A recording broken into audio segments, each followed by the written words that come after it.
I'm wearing a scarf and Good evening, everybody. Today is January 5th, 2020, and tonight is a special Sixth. meeting. January It's 6th. 6th? Oh, my God. Look at that. Sorry about that. It's January 6th, 2020.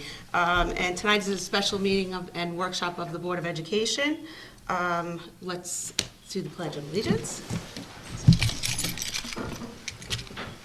I pledge allegiance to the flag of the United States of America and to the republic for which it stands, one nation, under God, indivisible, with liberty and justice for all. Okay, we just came from executive session. We will not be going back, and we do have some presentations tonight, but Ms. Goodman. Okay, hello, good evening, everybody. We're going to have two presentations tonight. It is the mission of the Tuckahoe Union Free School District to prepare every student for excellence. Tonight, we will hear the presentation on our ESSA Science Student Performance Data from Dr. Ellen McDonald, our Assistant Superintendent of Curriculum and Technology. Specifically, she is presenting the 4th and 8th grade science results. We have had the two principals, the middle school and the elementary school principal, giving our state results, and at the time, the science scores were embargoed, so she will be sharing them with you tonight. Additionally, the 2018-2019 Regents and AP scores, that data will be presented by our high school principal, Dr. Lenahan. He will also present other data to you also. When looking at the 2018-2019 annual data, you can see that Tuckahoe is certainly in most areas outperforms the state by a very high percentage and even our similar Westchester districts. I just want to say one thing, that although I thank the teachers, the faculty, the staff, the administration, because our students do very well, this is not the only point that we look at with our students. We need to keep on keeping in mind the purpose of education, which is to open doors for all our students. And I'll let Dr. McDonald start the presentation. Thank you. Thank you, Ms. Goodman, and thank you, Board of Education, for giving us an opportunity to keep you and the community up to date on what's been happening in the world of specifically state data. And as Ms. Goodman mentioned, Dr. Lenahan will be sharing with you way more than just Regents data tonight, as we have historically done. As Ms. Goodman mentioned, we had the lack of ability, so we were unable to share the state testing data for you on science when we were here with our 3 through 8 testing. So I had volunteered to certainly just share that news with you. As a quick reminder, these were our demographics last year as a district. As with any average, that's your district average. So each building looks a little different, and I think Dr. Lenahan will speak to some of that potentially when he comes up, because your economically disadvantaged percentage is actually higher at the high school than it is at the elementary school. So this 20 is an average over your district, but the high school actually deals with a larger poverty issue than your elementary school does. So just to remind you of that. All right, grades 4 through 8, science exams. I thought it would be important to share with you and the community what's happening in science assessments so you understand where we're headed. In 2021, so that's next year, there will not be a 4th grade science test. Next year's 4th graders will be the first set of students to take the new 5th grade. They are moving the elementary science assessment to 5th grade. So your current 3rd graders will take, all kids will take an elementary test, but they will take it when they hit 5th grade. And that will be on the new next generation learning standards. So your current 3rd graders are actually in the process of a transition to the new standards, because they will be the first group assessed on it when they hit 5th grade.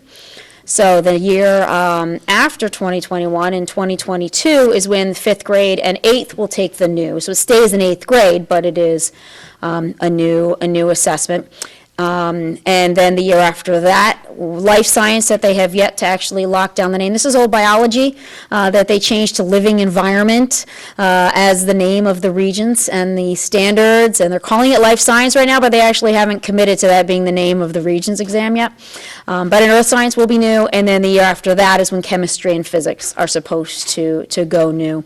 And the snapshot I can give you on the biggest change that's happening in science in terms of how the standards will be assessed is that the whole shift in the next generation science standards is national, and the next generation learning standards, which are the version that New York adopted, which are very similar, but as New York always does, they tweak a couple things to make it their own.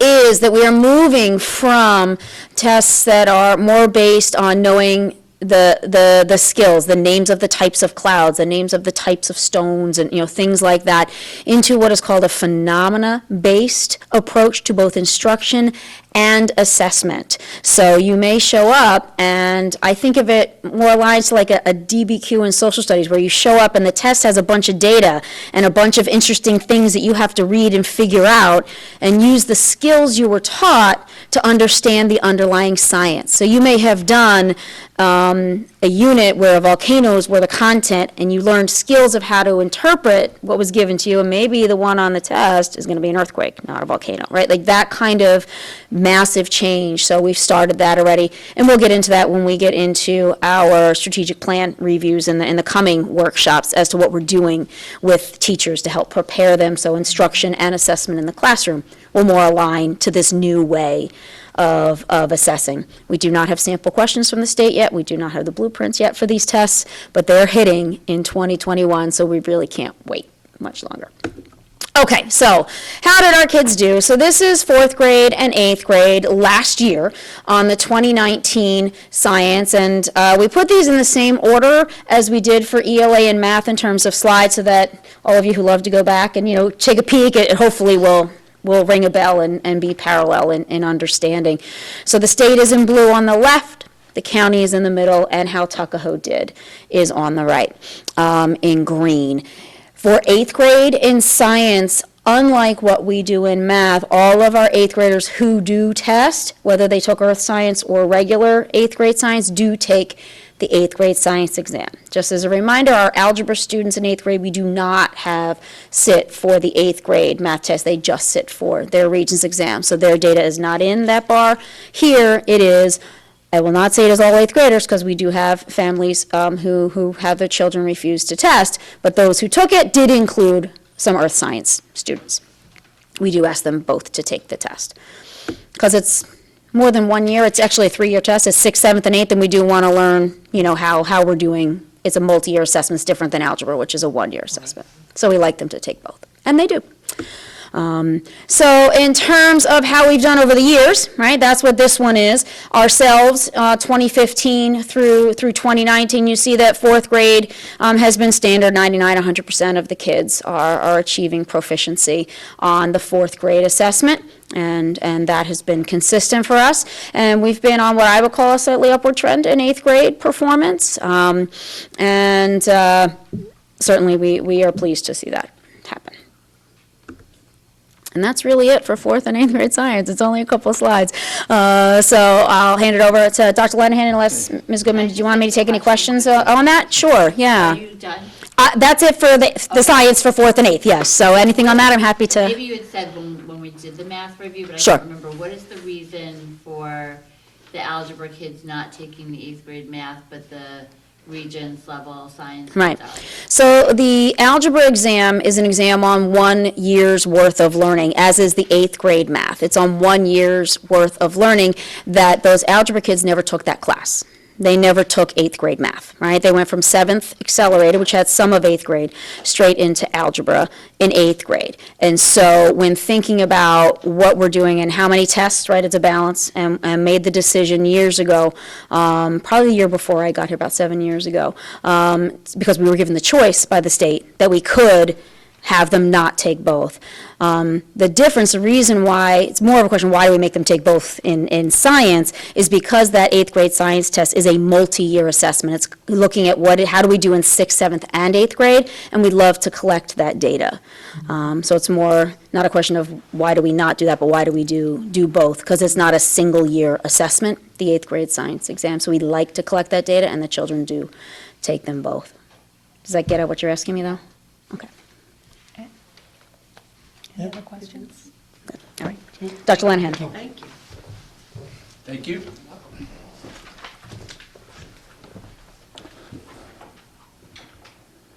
Good evening. Presentation of the Regents scores. Just to give you some background, these scores are for New York State, Westchester, and Tuckahoe. Tuckahoe's in the green, and New York State is in the blue, and Westchester's in the red, for those of you with color TV at home.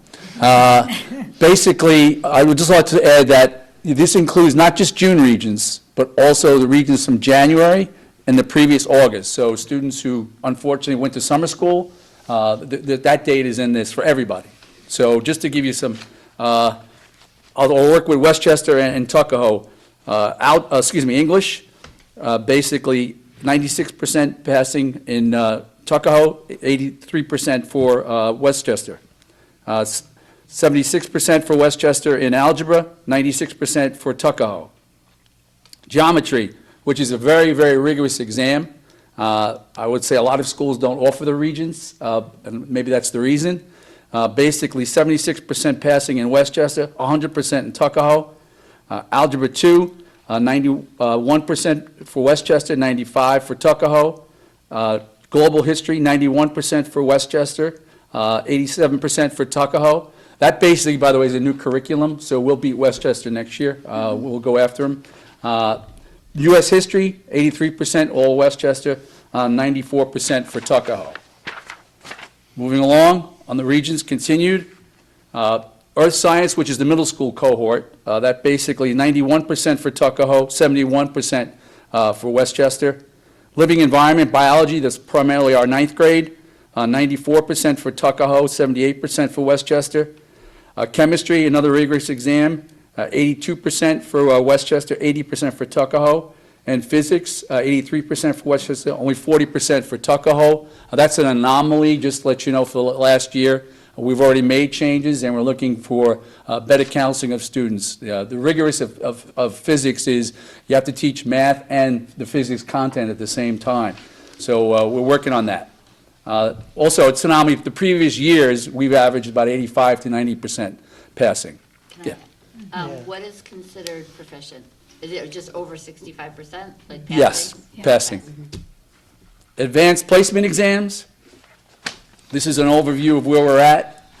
Let me just turn to my page here. Basically, where you can see the progression of exams taken. We went from 132 to 149 exams.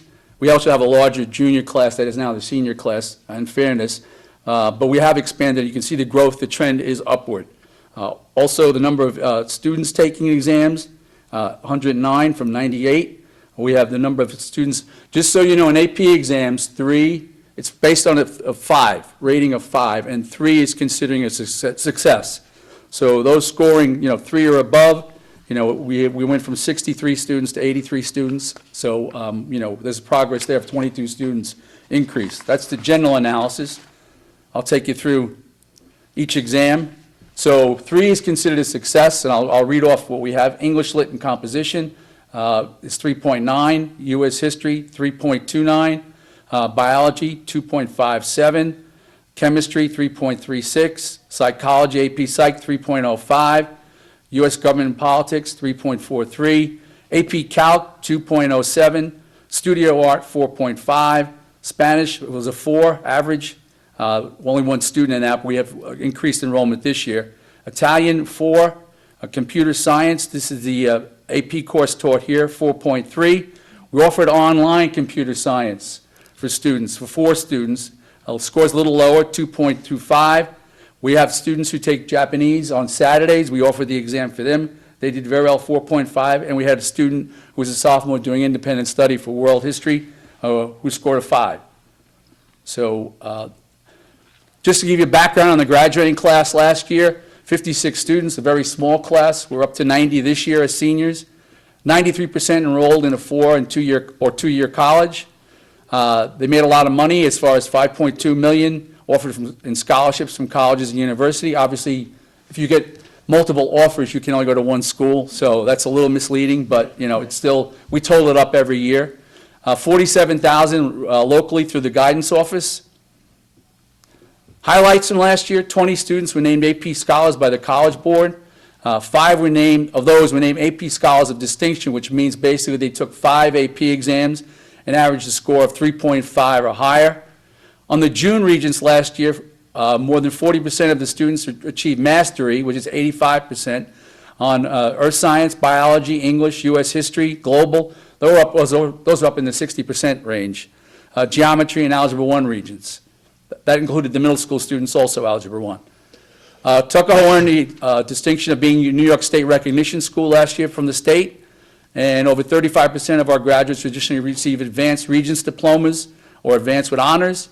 40% of the graduates really traditionally attend a Tier 1 or Tier 2 college, and you see some of the recent acceptances we've had: Cornell, Duke, Amherst, Michigan, UCLA, Georgia Tech, and Tufts. SAT scores will continue to increase. We're on the incline. 2019, for English, it was 555. For math, 551. Supports should be coming up. Those were average scores, those Yeah. SAT scores? Just keep pressing There we go. Thank you. Supports at the high school. I talked about Regents data. All the Regents teachers got data from the BOCES regional program comparing how we did by question. Mr. DeBellis spearheaded that. By question, looking at how we scored versus other school districts in the region. So this they usually do in October, so they can plan and strategize where we're weak and where we can get better and what we're doing well. Conference day, which was in November, and an upcoming extended day, we looked at professional development, especially in the 412 articulation. Part of the strategic plan was to get more articulation and bridge. So it wasn't just data, it was looking at curriculum, where we're going. And so there was, 4 through 8 met, coddle with middle school, and then 6 through 12 met. And, if you don't have follow-up, you're not going anywhere. So we're doing this again at the extended day this week. So it's already here. So on Wednesday, we'll be meeting, with 4 through 12. Coddle's coming up here at 3:30. Everybody's extended day.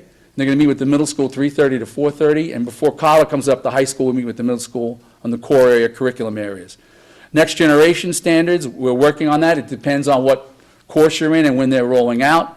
Writing, I think you're well aware of the writing revolution. ELL students, ELL teacher gave a faculty presentation to the high school faculty, and as you know, or should know, there was a parent presentation by all the ENL students, ENL teachers to the parents. Continued peer tech support for instructional technology.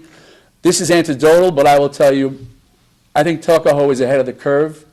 I meet with Westchester principals, about once every 6 weeks, and the questions I get people implementing and questioning, we've already done for the most part. I'm sure there are other districts in some areas are ahead of us, but overall, I get a good feeling about where we're at, a very good feeling that we're ahead of the curve in most of the elements of technology, and that's because we have peer tech coaches, James Moore at the middle school, Kathy Mosier at the high school, working with the teachers, because everybody's at a different place with technology. So, and you really have to understand, just like a teacher in a classroom, you got to know where your student is.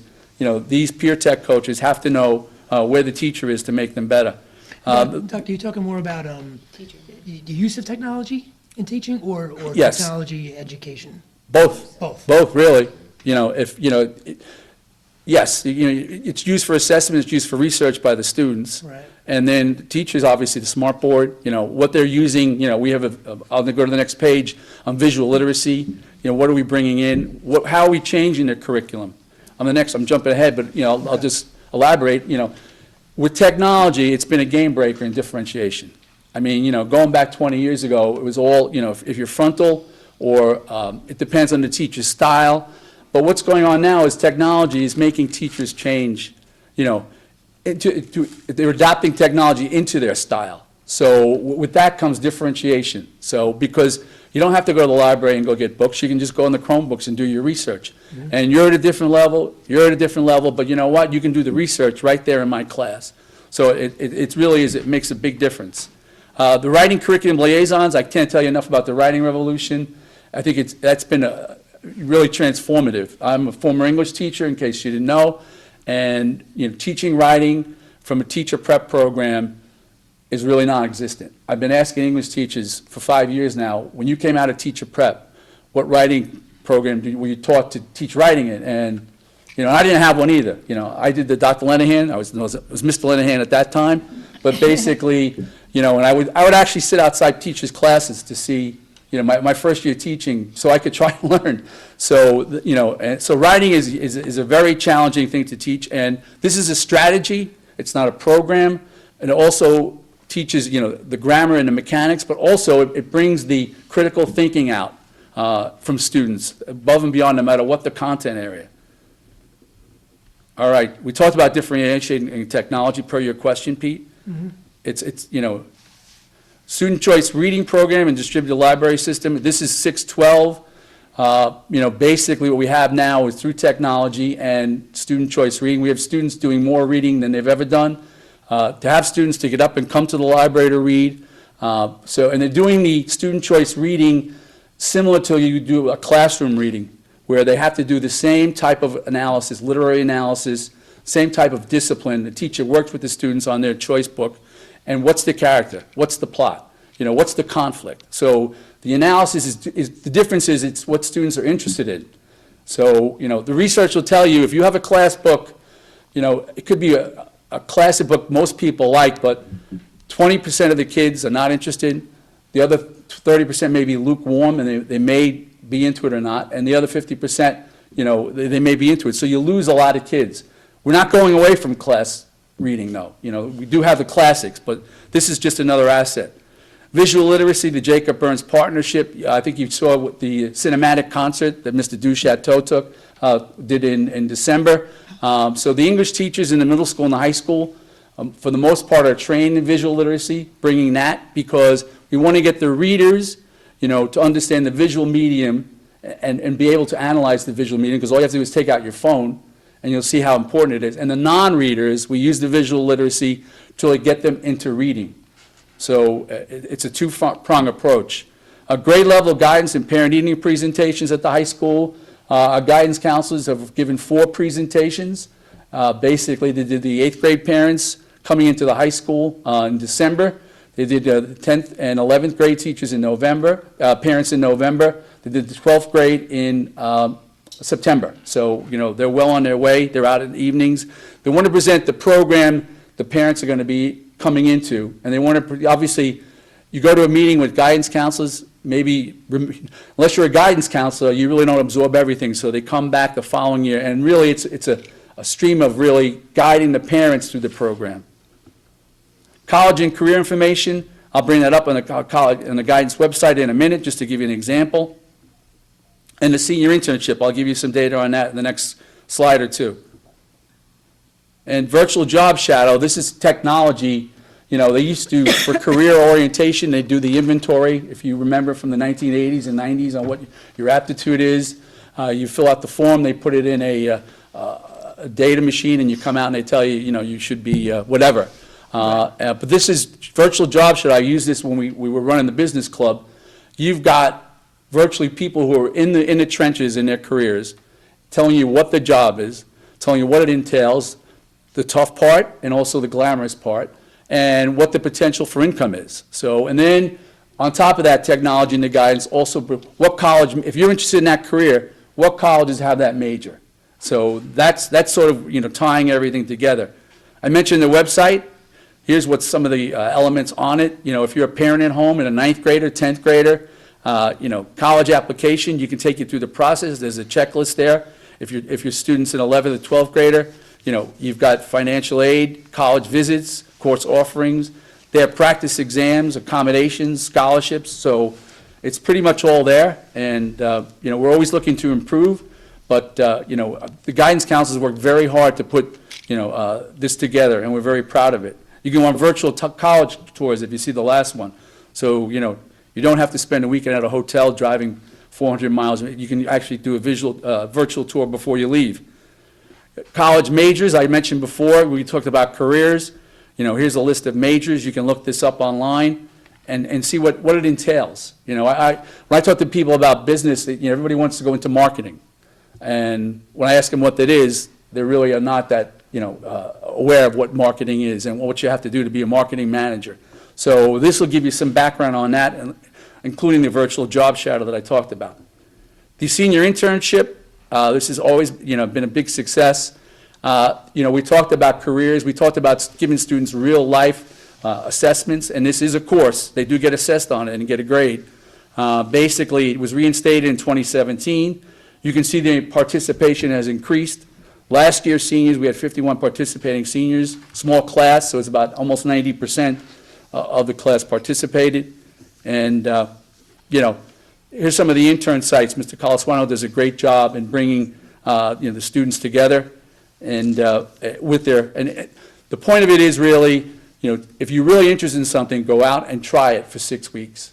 And at the end of the day, as I said before, we've had students who wanted to do something. They come back at the end of it, and I said, how did you like it? And they go, I didn't like it. And, they just saved their parents, $150,000 probably, so, if someone wanted to do phys ed at the elementary school, they went to elementary school, and for some reason the kids didn't listen. And they were like, but when you're 17, everything is always rosy, and you think it's going to be great. So this is where, we send them out there and give them the real-life experience. So thank you to the board for listening, and I want to personally thank all the teachers in the district for all their hard work, and all the counselors, all the support staff and administration, central office. We got work to do. We're not done. Strategic plan is obviously on the horizon. We've got some work done already at the high school, which we'll be sharing with you. But I can't tell you enough how hard these teachers work. The Cottle teachers, you were there in August, the building was under construction, and they're rolling in, work to get set up their classrooms. And the middle school teachers, I can't tell you, they work so hard, putting together, communicating from 6th, 7th to 8th grade, really refining the curriculum. And the high school teachers, obviously I'm closest to them, but, I've got teachers with 3, 4, 5 preps every day coming in. And, when you've got, 20, 17-year-olds or 15-year-olds, and you've got to have it down. And, I really salute our staff for having it down. So, and so I thank you for listening. Any questions? I just have a comment and a question. First of all, the comment I want to make is about the guidance website. My daughter was a senior last year. It is phenomenal. Just the best, by far the best website we have on our page, we have on our website. Yeah, Mr. Costa and Ms. Perillo deserve credit for that, obviously, yeah. Excellent. So I just wanted to make that comment. And then just backtracking to the beginning of your presentation, you gave us the SAT scores. Is ACT scores Yeah, they're- converted over for that, or you're just doing the SAT scores? I would say about, 35% of the kids take the Lot ACT. less than A lot less, SATs, yeah. I yeah. thought it would be more. Yeah. I presented to you the Jump Start program, where Right. it's not like they don't know about the ACT. We give them an ACT practice here at the school. We give them a practice SAT. They meet with Jump Start, and what do you feel, strongest in? So we're doing everything we can to expose them to both and have them go at their strength. But this year's, this current senior class, I think, I'm going by memory now, about 60 took the SAT, and, it was about, I think it was like 30, took the ACT. Right, so that's why you're not giving. The score's a little higher for the ACT Yeah. that I looked at, and the reason why is obviously if you're focused on it, you're going for it. So, yeah, we open it for both everybody on Yeah. that. No, I was just wondering why you only gave us the SAT averages, you didn't give us the ACT. It's just still a large so much percentage of more SAT, yeah. Yeah, okay, But the ACT is pretty comparable. It's a little higher, as Yeah. a matter of fact. okay. Has there been an increase, though, in the ACT? Because I thought there was. I thought more and more Sure, it's kids climbing are up a taking little it. bit. It's climbing, it's not as much as I thought, to be honest. I thought it would Yeah, be, no, because I thought there Yeah. would be more. maybe this year, next year's, class will be Right. more ACT. It's so individual. And we really, one of the things I'm proud of is that we give them the 2 practice exams, and they know what they're choosing when they choose it. So, and they meet with Jump Start, and Jump Start these are SAT, ACT prep experts. And, they say to them, well, here's where your strength is, and, for some reason, they must feel strong with the SAT, for the most part.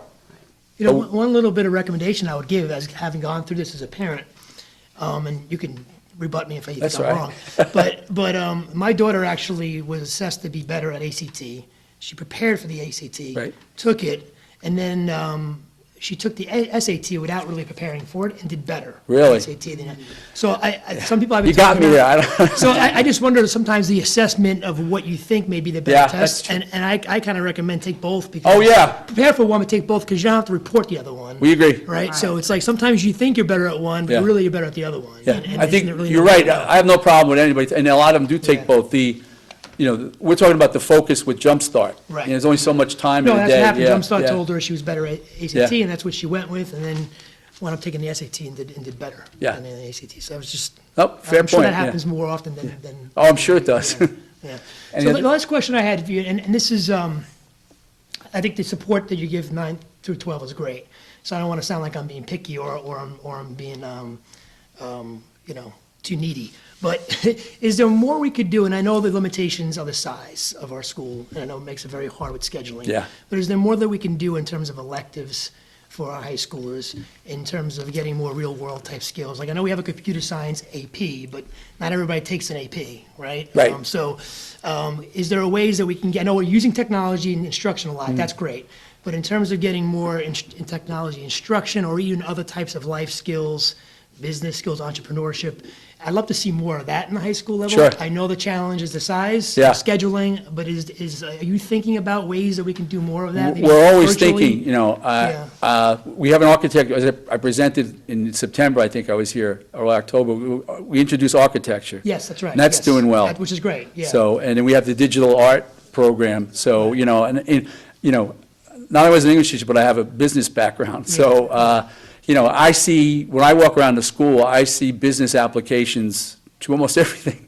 The visual art is really, you're talking about package engineering, how to put together a program, Yeah. that you can get out to retail. That's what I see kids doing, visual merchandising, those are careers. So we try and loop it in, and, I think one of the concerns about education, and it's gotten a lot better, and this school has really made a lot of progress, but we still have work to do, is you work in silos. Yeah. You do work in silos, and, whatever your job is, that's what you're focused on. And, unless you really, have an opportunity to see what other jobs are, that's why the virtual job shadow is really important. Right. Even math, I go into classrooms and the kids, I'm at the door and I tell them everything is related to math. The cap on the toothpaste, if it doesn't fit. The shampoo in the shower, if the cap doesn't fit the shampoo, you just spilt it. So, and they think I'm a little bit. But, my point is, it's real life to everything. Right. So math is everywhere. So, I think education in general has work to do, but, I think we've made a lot of strides. And I got to tell you, technology has been a major barrier in breaking that, breaking that barrier, because now kids go online, they do research, and, there's other things coming in, there's other disciplines coming in. So, and there's an emerge of disciplines, especially at the high school and the middle school, I would say, where, you have integration, definitely coming. You look at the Regents exams, nonfiction has become a big factor in English, So those are the things that, reoccurring events in global studies. So, there's a lot going on. So, yeah, we're not there, but we've got work to do. Keep working on it. Yeah. Are there things for kids who maybe aren't as academically, like a cooking class or any type of non-academic electives? Well, with the electives, we have media production, I think that it goes back to, if you're interested and it's an elective, you'll get a lot of benefit and the teacher will work with you. The architecture course, Mr. Pappas has a wide range of students there. So, and everybody has a different aptitude. Some may go on to study architecture in college, and some may use it, for working around the house, 20 years from now. But at the end of the day, that's what, with a small school and a limited resources, that's what we have to differentiate. To set up, 2 architecture courses, one for the kids who are really into it and maybe going to Pratt, versus, and that's where technology and that's why when I talk about the teachers here, And differentiate. you really gotta, we don't have the leverage to, if Mr. Pappas comes down to me and says, I've got 20 kids and 10 can go on to Pratt, and the other 10, they'll be going to Home Depot when their wife tells them to go, but, they'll be able to do something.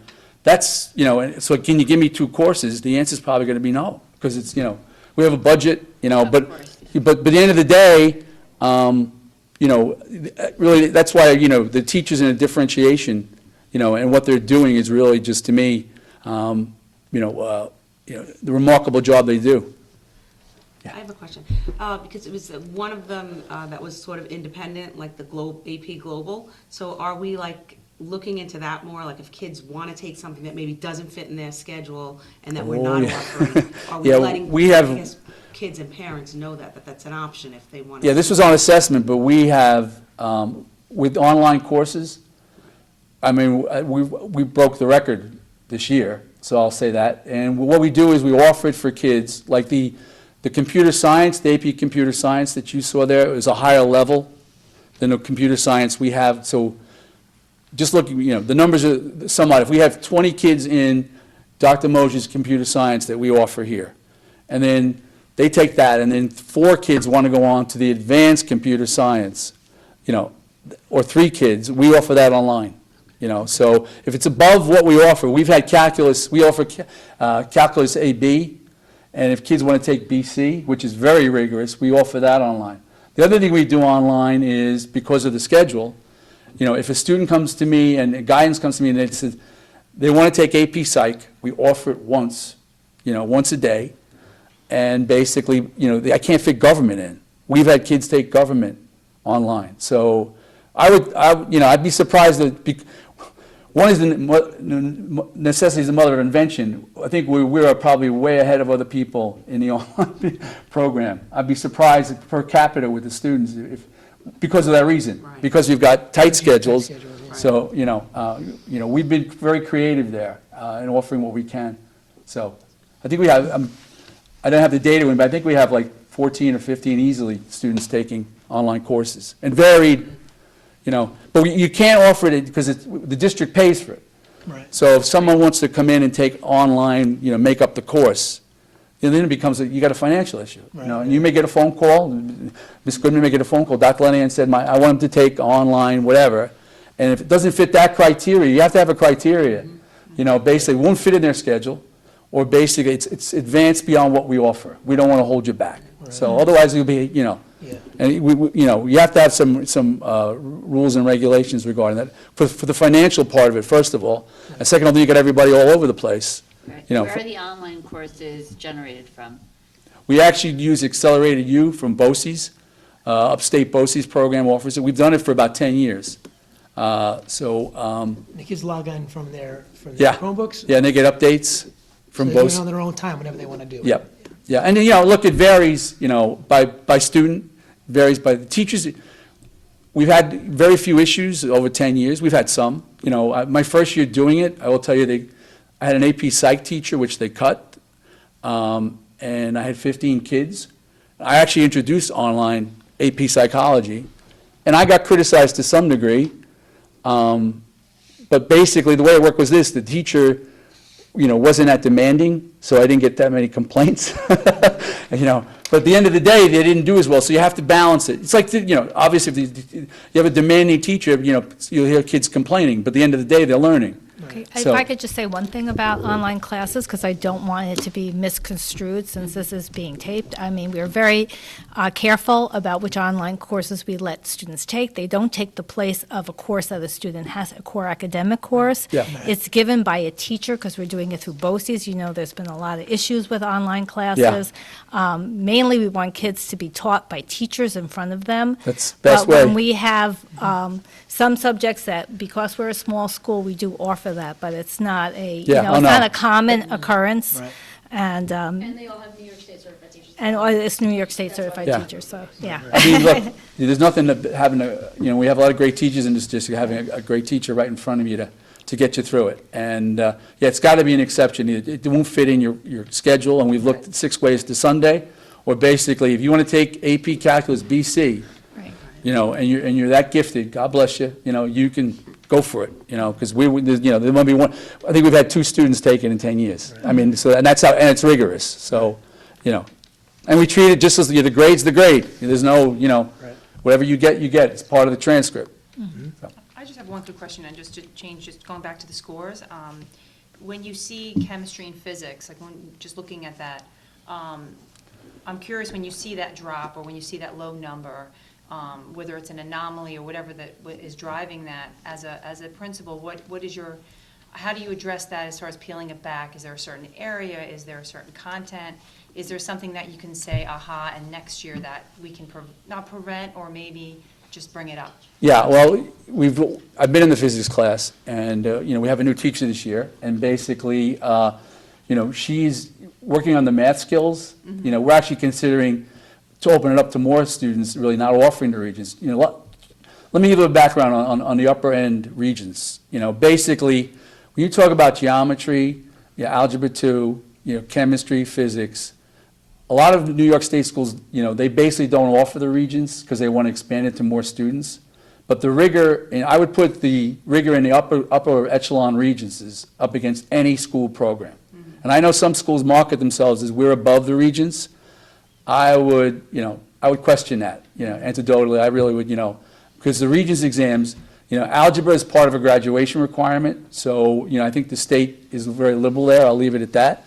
But once you get to geometry, and actually, what happens is students get, when the algebra Regents, because the rating score is so generous, they get to geometry, and it is rigorous, and the curriculum is rigorous. I've observed classes, and I was a good math student, and I understand math, but it is, and so basically, for some districts not to offer the Regents, is really, what they do. And they're not up here explaining, what they do. So, but we peel it back to answer you about the physics, and we look at, the instruction. We look at what we could have done to counsel students.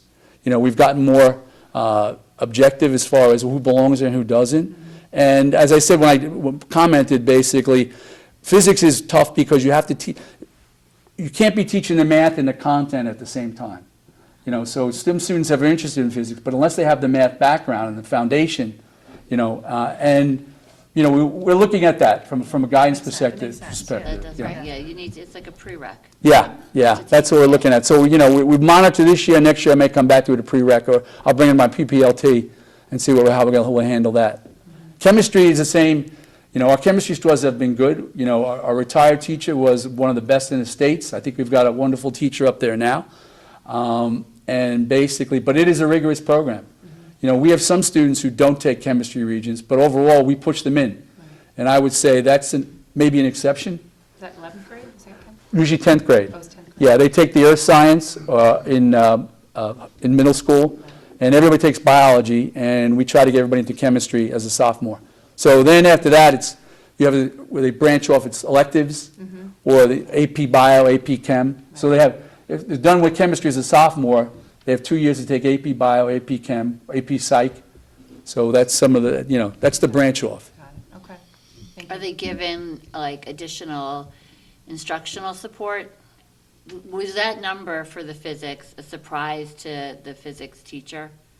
Like, were they doing better throughout the year, and then? Yeah, they were doing better throughout the year, yeah. They could. The other thing is, I think, Like, was there a way to intervene, I'm saying proactively beforehand? Did you know, like, this class wasn't as strong, or maybe not going to test as well? Was there something we could have done to prep them better? I think there could have been better communication, with the students. Assessing their math, within the content is really sort of tricky. I'm not we don't have department chairs, so I basically, I'm not a physics person.